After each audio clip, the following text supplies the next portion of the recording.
Students on my YouTube channel alpha mathematics. पिछले के video में हम लोगों ने 3x3 कोटि के आव्यूह का सहखंडज निकालना सीखा था। मैंने लॉन्ग प्रोसेस और शॉर्ट प्रोसेस दोनों आप लोगों को बता दिया। इस वीडियो में हम लोग 2x2 कोटि के आव्यूह का इन्वर्स यानी प्रतिलोम निकालना सीखेंगे। तो प्रतिलोम आप लोगों को पिछले की वीडियो में भी बता दिया कि मैंने प्रतिलोम हम दो तरीके से निकाल सकते हैं। जब हम लोग एक्सरसाइज 5.4 पढ़ रहे थे तो वहाँ पर हम लोगों ने प्रारंभिक संक्रिया के द्वारा इन्वर्स निकालना सीखा था, लेकिन यहाँ पर हम लोग एडजॉइंट और डिटर्मिनांट का प्रयोग करते हुए ए इन्वर्स निकालेंगे। इसके लिए एक सूत्र है, A inverse equal to 1 by determinant of A into adjoint A. यानी कि एडजॉइंट ए किसी भी, जैसे ये एक आव्यूह है, इसका एडजॉइंट निकालने के बाद जब इसके डिटर्मिनांट वैल्यू से भाग दे दिया जाता है तो जो प्राप्त होता है वही हमारा इन्वर्स होता है आव्यूह ए का। हालांकि इस आव्यूह के विषय में आपको विस्तृत जानकारी पिछले के वीडियो में दे दिया गया है। तो यहाँ पर हम लोग चूँकि एक्सरसाइज बना रहे हैं, इसीलिए एक्सरसाइज के 3 का पहला नंबर आप लोगों को मैं बता दे रहा हूँ। पहला नंबर के आधार पर आप दूसरा बना लेंगे। मैं कोशिश करूँगा कि मैं 3 नंबर एक बता दूँ आप लोगों को, और इसके बाद 4 नंबर आप लोग चाहें तो बना सकते हैं, नहीं तो इस वीडियो में भी बना दूँगा। इसके बाद 5 नंबर आप लोग बना लेंगे। तो 1, 3 और 4 नंबर मैं इस वीडियो में बना देता हूँ। शेष जो बच जाएगा उसे आप लोग बना लेंगे। तो आइए सबसे पहले हम 3 का पहला नंबर बनाते हैं। तो यहाँ पर सबसे पहले हम क्या करेंगे, एडजॉइंट ए निकाल लेंगे। तो एडजॉइंट ए निकालेंगे, तो एडजॉइंट ए निकालने के लिए आपको पिछले की वीडियो में बता दिया है, वैसे मैं शॉर्ट में ही बनाऊंगा। यहाँ पर ए के प्रत्येक अवयव का हम क्या करेंगे, उपसारणिक निकालेंगे। और उन उपसारणिकों में यदि वो पहला रो पहला अवयव के उपसारणिक है तो उसे प्लस से, पहला रो दूसरे अवयव के उपसारणिक है तो उसे माइनस से, दूसरे रो पहले अवयव के उपसारणिक है तो माइनस से, और दूसरे रो दूसरे अवयव के उपसारणिक है तो उसे प्लस से गुना कर देने पर सहखंड हो जाएगा। और उन सहखंडों को हम लोग किस तरह से लिख लेंगे, तो पहले रो पहले कॉलम का जो अवयव है उसे यहीं पर लिखेंगे, और दूसरे पहले रो दूसरे मतलब रो 1 के अवयव के जो उपसारणिक होंगे उसे कॉलम 1 में लिख लेंगे, और रो 2 के जो उपसारणिक होंगे, जो सहखंड होंगे, उसे दूसरे कॉलम में लिख लेंगे। तो आइए हम लोग निकालते हैं। सबसे पहले 2 का उपसारणिक निकालते हैं। तो उपसारणिक निकालने के लिए आप लोगों को सिंपल तरीका बताया गया है कि वो जिस रो कॉलम में उसके सारे अवयवों को लॉक कर दिया जाता है। चूँकि ये पहले रो पहले कॉलम है, इसलिए इनके अवयवों को यदि हम लॉक कर दें तो हमारे पास केवल और केवल क्या प्राप्त होता है, तो 1 प्राप्त होता है। अब इस 1 को, चूँकि वो पहले कॉलम के उपसारणिक है, इसीलिए उसको प्लस से गुना कर दिया जाएगा, तो प्लस लिख लेंगे यहाँ पर। इसके बाद 5 का हम लोग सहखंड निकालेंगे। इसके लिए 5 का सबसे पहले उपसारणिक निकालना होगा। ये दूसरे रो दूसरे कॉलम में, इसलिए दूसरे रो दूसरे कॉलम के सभी अवयवों को यदि हम लॉक कर देंगे तो हमारे पास क्या प्राप्त हो जाएगा, -3।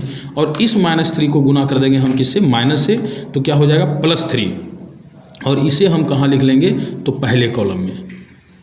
उसी प्रकार से जब -3 का हम उपसारणिक निकालेंगे तो कितना प्राप्त हो जाएगा, क्योंकि ये दूसरे रो पहले कॉलम में, इसलिए इनके अवयवों को यदि हम लॉक कर देंगे तो हमारे पास क्या प्राप्त हो जाएगा, 5। और इस 5 को हम गुना किससे करेंगे, तो चूँकि ये दूसरे रो पहले कॉलम में, इसलिए माइनस से गुना कर लेंगे, तो कितना हो जाएगा -5, और इसे दूसरे कॉलम में लिख लेंगे। अब यहाँ पर 1 का जब हम उपसारणिक निकालेंगे तो चूँकि ये दूसरे रो दूसरे कॉलम में है, इसलिए इनके सभी अवयवों को जब हम लॉक कर देंगे तो क्या प्राप्त होगा, 2। और ये 2 को उपसारणिक है, इसे गुना हम किससे कर लेंगे, तो चूँकि ये दूसरे रो दूसरे कॉलम में उपस्थित अवयव के उपसारणिक है, इसलिए इसको प्लस से गुना करेंगे तो कितना हो जाएगा, +2। और इसे दूसरे कॉलम दूसरे रो में लिख लेंगे।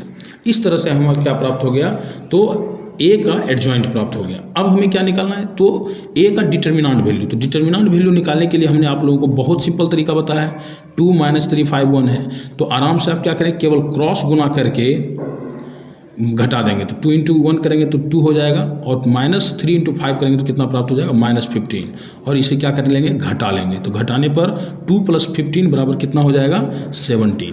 अब इस सूत्र पर आपको केवल क्या करना है, बैठा देना है। तो ए इन्वर्स इक्वल टू क्या हो जाएगा, 1 by determinant of A into adjoint A. तो हो जाएगा 1 बाय डिटर्मिनांट ऑफ ए का वैल्यू 17 इंटू एडजॉइंट ए का वैल्यू है +1 +3 -5 और +2। इस तरह से ये जो प्राप्त हुआ, ये हमारा क्या प्राप्त हो गया, तो ए का इन्वर्स। अब हम लोग तीसरे क्वेश्चन की ओर चलते हैं। तो तीसरा क्वेश्चन जो हम लोगों का है वह है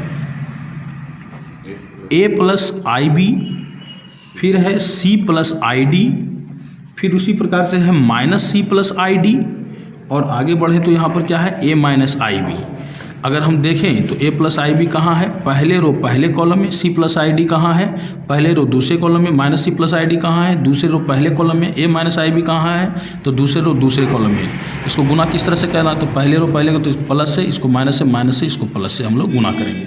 तो सबसे पहले हम क्या करेंगे कि सूत्र के हिसाब से पहले हम एडजॉइंट ए निकाल लेते हैं। क्या निकाल लेते हैं, एडजॉइंट ए निकाल लेते हैं। तो जब इसका एडजॉइंट ए हम लोग निकालेंगे तो क्या करना होगा, ए प्लस आई बी का उपसारणिक निकालना होगा। तो इसका जो उपसारणिक है वो कितना हो जाएगा, तो चूंकि ये पहले रो पहले कॉलम में है इसलिए इनके अवयवों को जब हम लॉक कर देते हैं तो हमको क्या प्राप्त हो जाता है, ए माइनस आई बी। और ए माइनस आई बी को हम गुना किससे कर लेंगे, प्लस से, और लिखेंगे कहाँ, तो पहले कॉलम में लिखेंगे। चूँकि पहले आपको पता है कि एडजॉइंट निकालते वक्त ट्रांसपोज करना होता है, इसलिए पहले रो के जो सहखंड उसे होंगे उसे पहले कॉलम में लिखेंगे और दूसरे रो के सहखंड को हम दूसरे कॉलम में लिखेंगे।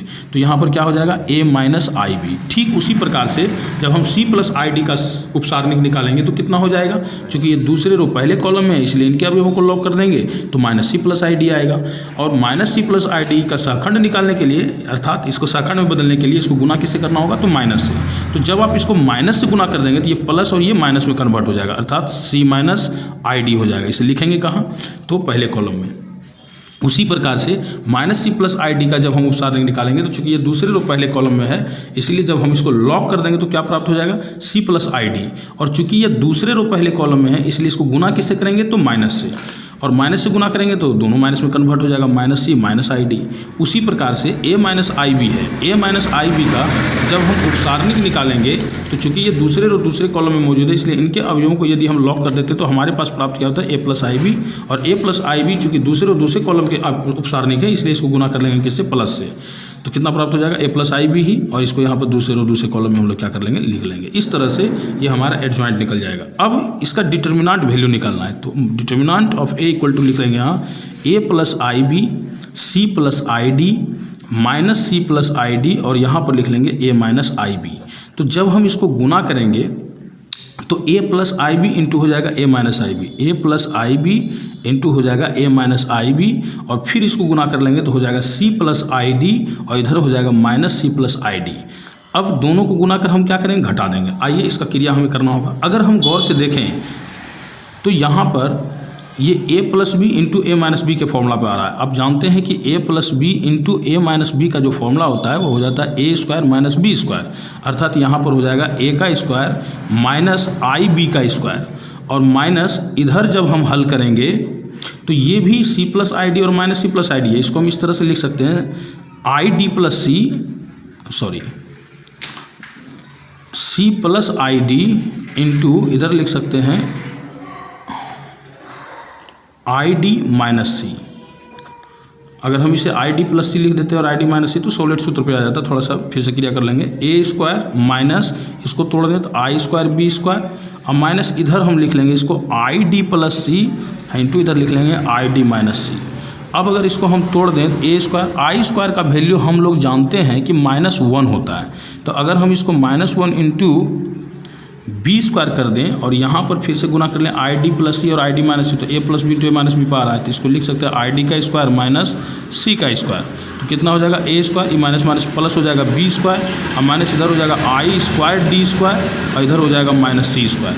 अब यदि हम इसको तोड़ दें ए स्क्वायर प्लस बी स्क्वायर तो यहाँ हो जाएगा माइनस आई स्क्वायर का वैल्यू मैंने आप लोगों को बता दिया है कि -1 होगा, डी स्क्वायर, ये माइनस माइनस क्या हो जाएगा प्लस सी स्क्वायर। अब हो जाएगा A square plus B square plus D square plus C square. ये पूरे का मान आपके बुक में दिया गया है, ये पूरे का मान आपके बुक में दिया गया कितना, तो 1 के बराबर दिया गया है। आप लोग यहाँ देख सकते हैं A square plus B square plus C square plus D square का वैल्यू 1 है।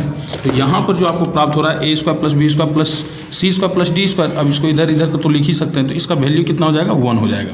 अब आराम से क्या करेंगे, आप सूत्र लगाकर ए का इन्वर्स प्राप्त कर लेंगे। तो ए इन्वर्स बराबर हो क्या जाएगा, तो हो जाएगा 1 by determinant of A into adjoint ए बराबर 1 बटे डिटर्मिनेंट ऑफ ए आपका कितना आ गया, 1 आ गया, इंटू एडजॉइंट ए आपका जो इंटू जो वैल्यू है आपका एडजॉइंट ए का दिया गया है A minus I B C minus I D minus C minus I D और ए प्लस आई बी। इस तरह से ये हमारा निकल गया ए इन्वर्स। आप लोग इसी प्रकार